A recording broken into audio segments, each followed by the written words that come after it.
Student future IAS academy way to success में आपका एक बार फिर से स्वागत है। मित्रों, इतिहास में अभी तक हम लोगों ने क्या क्या ख़त्म किया है। पाषाण काल ख़त्म हो गया है हम लोग का ताम्र पाषाण काल ख़त्म हो गया है। पाषाण काल के सारे प्रकार ख़त्म हो गए हैं। कौन कौन सी संस्कृतियाँ थीं वो ख़त्म हो गए हैं। सिंधु घाटी सभ्यता भी समाप्त हो गई है। तो मित्रों, आप लोग का ज़्यादा समय बर्बाद न करते हुए आज मैं प्रश्नों का सार संग्रह लेके आया हूँ। सिंधु घाटी सभ्यता से ऐसे प्रश्नों का सार संग्रह मैं आपके सामने रखूंगा जो आईएएस और पीसीएस एग्जाम में पूछे गए हैं। तो देर न करते हुए चलिए चलते हैं प्रश्नों के उस सिलसिले की तरफ जिसका आप बेसब्री से इंतजार कर रहे हैं। प्रश्न नंबर 1, मानव समाज विलक्षण है क्योंकि वह मुख्यतः आश्रित होता है। मानव समाज विलक्षण है क्योंकि वह मुख्यतः आश्रित होता है संस्कृत पर। मानव समाज किस पर आश्रित होता है मित्रों? संस्कृत पर। अगला प्रश्न है, हड़प्पा निम्नलिखित में से किस सभ्यता से संबंधित है? तो हड़प्पा ऑब्वियस सी बात है सिंधु घाटी सभ्यता से संबंधित है। सिंधु सभ्यता संबंधित है। मित्रों, सिंधु सभ्यता का नाम मैंने आपको बताया था आद्य ऐतिहासिक काल के नाम से भी जानते हैं। तो सिंधु सभ्यता आद्य ऐतिहासिक युग से संबंधित है। सिंधु घाटी की सभ्यता गैर आर्य थी क्योंकि आप लोगों को पता होना चाहिए सिंधु घाटी सभ्यता के बाद वैदिक सभ्यता आती है। तो सिंधु घाटी सभ्यता आर्य सभ्यता नहीं थी। सीधी सी बात है, क्यों नहीं थी? क्योंकि वह सभ्यता एक नगरीय सभ्यता थी। अगला प्रश्न है, सिंधु घाटी सभ्यता को आर्यों से पूर्व रखे जाने का महत्वपूर्ण कारण है। मित्रों, आर्यों से पहले इस सभ्यता को इसलिए रखते हैं क्योंकि पहली बात तो ये नगरीकरण सभ्यता थी और वो ग्रामीण सभ्यता थी। पहला कारण ये हो गया। दूसरा कारण ये होगा, यहाँ के जो मृदभांड जो मिले हैं वो बहुत ही नए डिज़ाइन के, नए तकनीके के मिले हैं। और आर्य सभ्यता के जो मृदभांड हैं वो चित्रित धूसर मृदभांड मिले हैं। और सिंधु घाटी सभ्यता में पहला पाया जाने वाला मृदभांड किस रंग का था मित्रों? लाल रंग का था। तो ये तीन कॉन्सेप्ट एक प्रश्न से क्लियर हो जा रहे हैं आपके। अगला प्रश्न है, सिंधु घाटी सभ्यता वैदिक सभ्यता से भिन्न थी क्योंकि इसके पास विकसित शहरी सुविधाएँ थीं, हाँ थीं। इसके पास चित्रलेखीय लिपि थी, हाँ थी। इसके पास लोहे और रक्षा शास्त्रों के ज्ञान का अभाव था। तीसरा जो मैं बात करूंगा कि लोहे का ज्ञान उस वक्त लोगों को नहीं था क्योंकि कोई साक्ष्य नहीं मिले हैं, इसलिए ऑप्शन ए भी सही होगा। हड़प्पा संस्कृति की जानकारी का प्रमुख स्रोत क्या है? देखिए मित्रों, हड़प्पा की जानकारी में जो स्रोत मिले हैं पुरातात्विक और साहित्यिक, दो स्रोत मिले हैं, आप भी जानते हैं। साहित्यिक स्रोत पढ़े नहीं जा सके हैं वर्तमान तक। तो सीधी सी बात है, हड़प्पा संस्कृति की जानकारी का प्रमुख स्रोत क्या होगा मित्रों? पुरातत्व। निम्नलिखित में से कौन सी सिंधु घाटी सभ्यता पर क्या प्रकाश डालता है? पुरातात्विक खुदाई ही सिंधु घाटी सभ्यता पर प्रकाश डालती है। सीधा सीधा प्रश्न है। सिंधु घाटी के निवासियों की सभ्यता को जानने का मूल स्रोत है, वहाँ पर पाए गए बर्तन, जेवर, मुहरें, मृदभांड, औजार, ये सारी चीज़ ऑप्शन में जो होंगी ये सारी चीज़ें सिंधु घाटी सभ्यता के पुरातात्विक स्रोत हैं, जिसके बारे में जिनका अध्ययन करने पर हमको सिंधु घाटी सभ्यता के स्तर का पता चलता है। अगला प्रश्न है, भारत में चांदी की उपलब्धता के प्राचीनतम साक्ष्य कहाँ से मिले हैं? तो भारत में चांदी की उपलब्धता के प्राचीनतम साक्ष्य हड़प्पा से मिले हैं। हड़प्पा में मिट्टी के बर्तनों पर किस रंग का प्रयोग होता है? इसका उत्तर आप लोग मुझे कमेंट में बताएंगे कि हड़प्पा में मिट्टी के बर्तन पर किस रंग का प्रयोग किया गया था। अगला प्रश्न है, मूर्ति पूजा का आरंभ कब से माना जाता है? मित्रों, मैंने आपको बताया था कि सिंधु घाटी सभ्यता में मातृसत्तात्मक संस्कृति थी, प्रकृति के पुजारी थे। तो मूर्ति पूजा का प्रारंभ हम पूर्व आर्य काल से मानते हैं, मतलब सिंधु घाटी सभ्यता से मान सकते हैं। निम्नलिखित पशुओं में से किस एक का हड़प्पा संस्कृति के मुहर और टेराकोटा कलाकृतियों में निरूपण किया गया है? तो 1 श्रृंगी बैल, गैंडा, गाय, हाथी या बाघ। तो मित्रों, अगर सबसे ज़्यादा अंकन हुआ है तो एक सांड का हुआ है, वृषभ का हुआ है सबसे ज़्यादा, और गाय का अंकन किसी भी मोहरों पर नहीं मिला है। अगर क्वेश्चन इसे पलट दिया जाए कि कौन से पशु का अंकन किसी भी साक्ष्य पर नहीं हुआ है, तो गाय का अंकन किसी पर साक्ष्य पर नहीं हुआ है। अगला प्रश्न, जुते हुए खेत की खोज हड़प्पा के किस स्थल से की जाती है? इसका उत्तर आप लोग मुझे ऑप्शन में मेरे कमेंट बॉक्स में करिएगा। इसका उत्तर मैं आप लोगों को नहीं बताऊंगा। अगला प्रश्न है आपके सामने निकल के आ रहा है, बहुत ही अच्छा प्रश्न है। हड़प्पा किस नदी किनारे स्थित है? ये भी मैं नहीं बताऊंगा, ये आप लोग मुझे बताएंगे। कालीबंगा घग्गर नदी किनारे स्थित है लोथल भोगवा नदी किनारे स्थित है और रोपड़ किस नदी किनारे स्थित है? कमेंट बॉक्स में आप लोग मुझे बताएंगे। मित्रों अगला प्रश्न है, विशाल स्नानागार किस पुरातत्व स्थल से पाए गए? तो मैंने कल की क्लास में आपको बताया था कि मोहनजोदड़ो से अन्नागार, स्नानागार, सभा भवन, पुरोहित आवास जैसे साक्ष्य पाए गए हैं। तो ऑप्शन मोहनजोदड़ो सही होगा। अगला प्रश्न है मित्रों, मांडा कहाँ स्थित है? ये आप मुझे ऑप्शन में मेरे बताएंगे कमेंट बॉक्स में। दायमाबाद कहाँ स्थित है? ये भी आप कमेंट बॉक्स में बताएंगे। कालीबंगा का शाब्दिक अर्थ क्या होता है? ये भी आप हमको कमेंट बॉक्स में बताएंगे। राखी गढ़ी कहाँ स्थित है? ये मैं आपको बताऊंगा। ये हरियाणा में स्थित है। भारत का सबसे बड़ा सिंधु घाटी सभ्यता का स्थल है। आप वीडियो मेरे पहले की वीडियो को देखिएगा, उसमें मैंने हर एक स्थल को बहुत अच्छे से एक्सप्लेन किया है। अगला प्रश्न है, चंद हुदड़ों के उत्खनन का निर्देशन किसने किया था?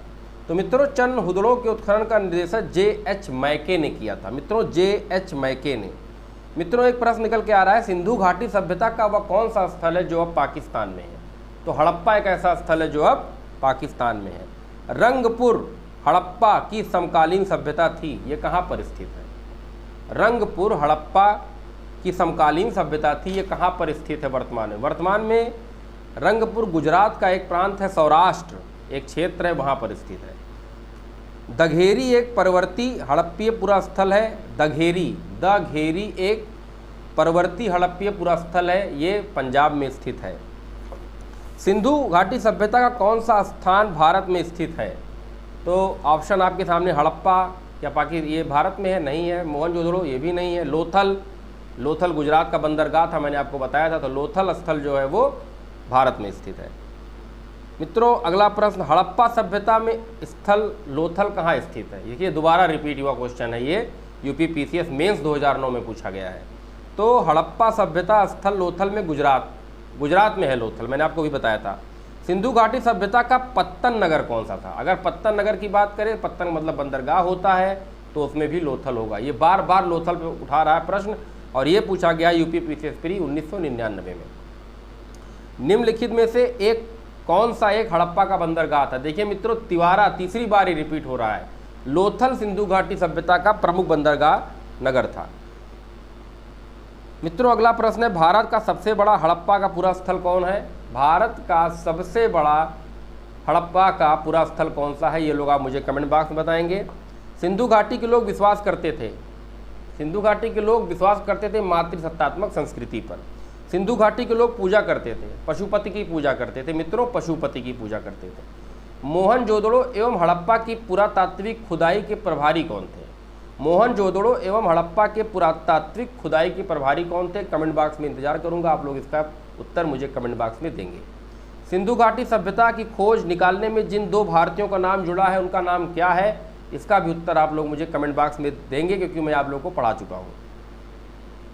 हड़प्पा का उत्खनन करने वाले प्रथम पुरातत्वविद जो इसके महत्व को नहीं समझ पाए, पहले वो व्यक्ति थे जो पुरातत्वविद थे जो इसके महत्व को नहीं समझ पाए, उसका नाम था अलेक्जेंडर कनिंघम। निम्नलिखित में से कौन हड़प्पा और मोहनजोदड़ो के उत्खनन से संबंधित नहीं थे? R.D. बनर्जी संबंधित थे, K.N. दीक्षित संबंधित थे, R.S.M. वत्स संबंधित थे, V.A. स्मिथ एक इतिहासकार थे जिनकी पुस्तक का नाम मैंने आपको बताया था the early history of India, ये इस सभ्यता से संबंधित नहीं थे। मतलब इस सभ्यता पर इनका कोई हाथ नहीं था, इस सभ्यता की खुदाई में इनका कोई भी हाथ नहीं था। अगला प्रश्न है, हड़प्पा सभ्यता सिंधु सभ्यता के किस स्थल से घर में कुएं के अवशेष मिले हैं? मोहनजोदड़ो से घर में कुएं के अवशेष मिले हैं। मोहनजोदड़ो कहाँ पर स्थित है मित्रों? ये आप कमेंट बॉक्स में मुझे बताएंगे। कौन सा स्थल घग्गर और उसकी सहायक नदियों की घाटी में स्थित था? जो बनवाली स्थल था वो घग्गर और उसकी सहायक नदियों के घाटी में स्थित था। हड़प्पा संस्कृति के संदर्भ में शैलकृत स्थापत्य के प्रमाण कहाँ से मिले हैं? हड़प्पा संस्कृति के संदर्भ में शैलकृत स्थापत्य के प्रमाण कहाँ से मिले हैं? तो हड़प्पा संस्कृति के संदर्भ में शैलकृत स्थापत्य के प्रमाण धौलावीरा से मिले हैं। धौलावीरा हड़प्पा सभ्यता की भारत में स्थित दूसरी सबसे बड़ी बस्ती है।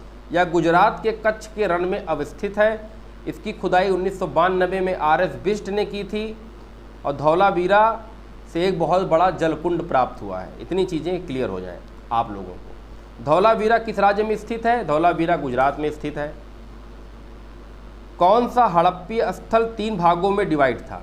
तो धौलावीरा जो स्थल था वो 3 भागों में डिवाइड था। एक उन्नत जल प्रबंधन व्यवस्था का साक्ष्य कहाँ से मिलता है? तो धौलावीरा से ही उन्नत जल प्रबंधन व्यवस्था का साक्ष्य मिलता है। वस्त्रों के लिए कपास की खेती का प्रारंभ सबसे पहले कहाँ किया गया? वस्त्रों के लिए कपास की सबसे पहला प्रारंभ भारत में किया गया, इसीलिए यूनानी भारत को सिंडन कह के पुकारते थे, क्योंकि यहाँ पर कपास का उत्पादन हुआ था सबसे पहली बार मेहरगढ़ से। तो मैंने आप लोगों को प्रश्नों का ये सिलसिला जारी रहेगा मित्रों, आप लोग ध्यान से इस वीडियो को पॉज करके हर एक प्रश्न को ध्यान से कई बार सुनेंगे तो आपको प्रश्न रट जाएगा। मित्रों अगला प्रश्न है, सिंधु घाटी सभ्यता से संबंधित विख्यात वृषभ मुद्रा प्राप्त हुई थी। वृषभ मुद्रा प्राप्त हुई थी मोहनजोदड़ो से। सबसे ज़्यादा मुद्रा वृषभ मुद्रा ही प्राप्त हुई है। निम्नलिखित में से किस पशु का अंकन हड़प्पा संस्कृति की मुहर पर नहीं मिलता? तो घोड़ा जो पशु था उसका अंकन मुहर पर नहीं मिलता। किस पशु के अवशेष सिंधु घाटी सभ्यता से प्राप्त नहीं हुए हैं? तो शेर के अवशेष सिंधु घाटी सभ्यता से प्राप्त नहीं हुए हैं। मित्रों ये रहे सिंधु घाटी सभ्यता में पूछे गए वह प्रश्न जो यूपी पीसीएस लोअर और यूपीएससी में पूछे गए हैं। और भी प्रश्नों का सिलसिला मैं कभी और लेके आऊँगा जो मेरे द्वारा बनाए गए होंगे, जो करंट में पूछे जाएंगे उसका वीडियो में किसी दिन और रखूँगा। लेकिन आज के जो महत्वपूर्ण प्रश्न सिंधु घाटी सभ्यता से संबंधित थे वो आज मैंने आप लोगों से डिस्कस कर लिए हैं। मित्रों लॉकडाउन 5.0 स्टार्ट हो गया है। आज भारत को अनलॉक कर दिया गया है, समय सारणियाँ बदल गई हैं, एक राज्य से दूसरे राज्य में आवागमन स्टार्ट होने जा रहा है, ट्रेनें चलने जा रही हैं, इतने बड़े संख्या में कोरोना पेशेंट भी बढ़ रहे हैं, उसके बाद इतनी बड़ी छूट सरकार के द्वारा किया गया प्रयास, अर्थव्यवस्था को उठाने का किया गया प्रयास। तो मित्रों कोरोना ख़त्म होने वाला नहीं है, हमको ये मान लेना चाहिए। कोरोना के साथ ही हम लोग को जी कर अपने स्वास्थ्य उत्तम स्वास्थ्य की कामना करनी चाहिए। तो मित्रों एक बार फिर से मैं आप लोग को सचेत कर रहा हूँ कि जहाँ भी रहें जैसे भी रहें सोशल डिस्टेंस का पालन जरूर करें। कतई ये मत समझें कि अब स्वतंत्रता मिल गई है आज से तो हम पूरा दिन बाहर घूमेंगे। अगर आपको कोई काम हो, महत्वपूर्ण काम हो, तभी आप बाहर जाएं। और ख़ासकर घर के जो बुज़ुर्ग हैं, जो बच्चे हैं, उनको बाहर अगर वो ना निकले तो उनके लिए ज़्यादा बेहतर होगा, और आप लोग भी बाहर ना निकले तो ज़्यादा बेहतर होगा। ये एक संदेश है फ्यूचर आईएएस एकेडमी और उसकी टीम की तरफ से। तो मित्रों आज का ये वीडियो आपके उत्तम स्वास्थ्य की कामना करते हुए एक बार फिर से फ्यूचर आईएएस एकेडमी आपके उज्जवल भविष्य की कामना करता है। धन्यवाद।